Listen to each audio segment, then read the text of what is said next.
Après nos tournées, au moment où il fallait se décider à passer à l'action, après des lettres adressées au Premier ministre avec ampliation au Président de la République, la pandémie de la Covid-19 a commencé à se répandre dans les pays. Un mouvement, le M5, a débuté sa croisade.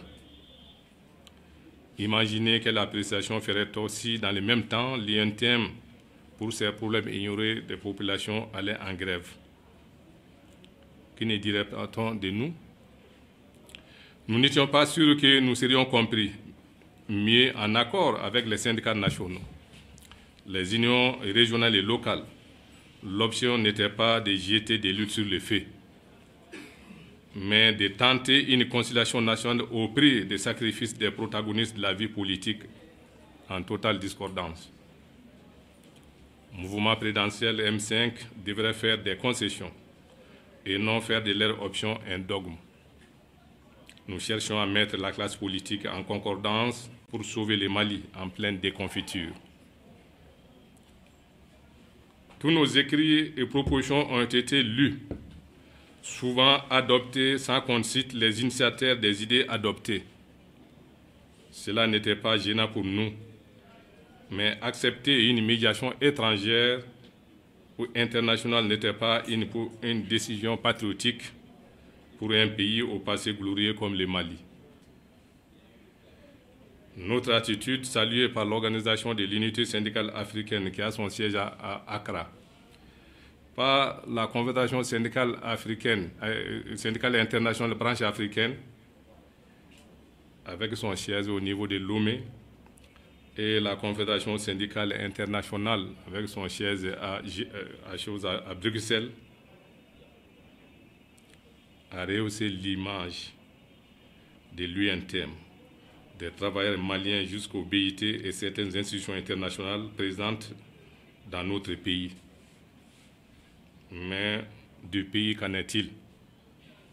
Mesdames et messieurs, cette plongée dans le passé vise à dire très clairement que nous, l'Union nationale des travailleurs du Mali, UNTM, resterons libres et indépendants aussi longtemps que la collaboration avec la classe politique, l'État malien qui a conduit à fragmenter les fronts sociaux et restera une amertume dans les cœurs et les esprits et que les manques de confiance continuent de croître.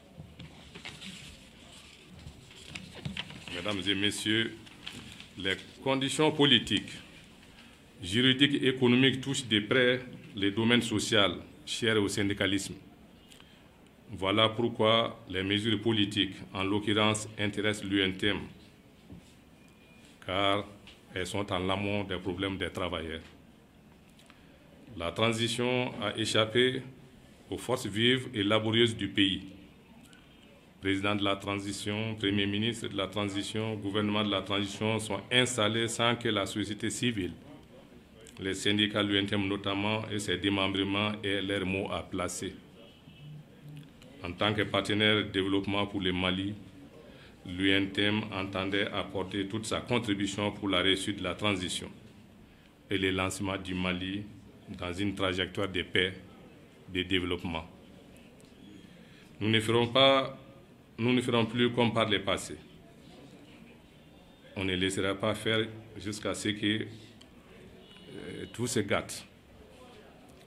Nous arrêterons tout simplement de travailler, de produire, jusqu'à ce que les mauvaises politiques, les mauvais dirigeants soient écartés. Le Conseil national de transition va faire des textes qui touchent à tous les domaines où se trouvent les membres de notre organisation, l'UNTM, les travailleurs de façon générale. Le passé politique, juridique et économique du pays consacre l'UNTM, les syndicats les plus représentatifs du Mali. Nos activités l'éprouvent aisément. Nous revendiquons la présence des 13 secteurs de production. Il s'agit des 13 syndicats nationaux à la base de la structuration de notre centrale dans les assises du Conseil national de transition. Qu'importe le nombre de politiciens et de militaires, nous saurons rectifier toutes les embûches sémées par les uns et les autres.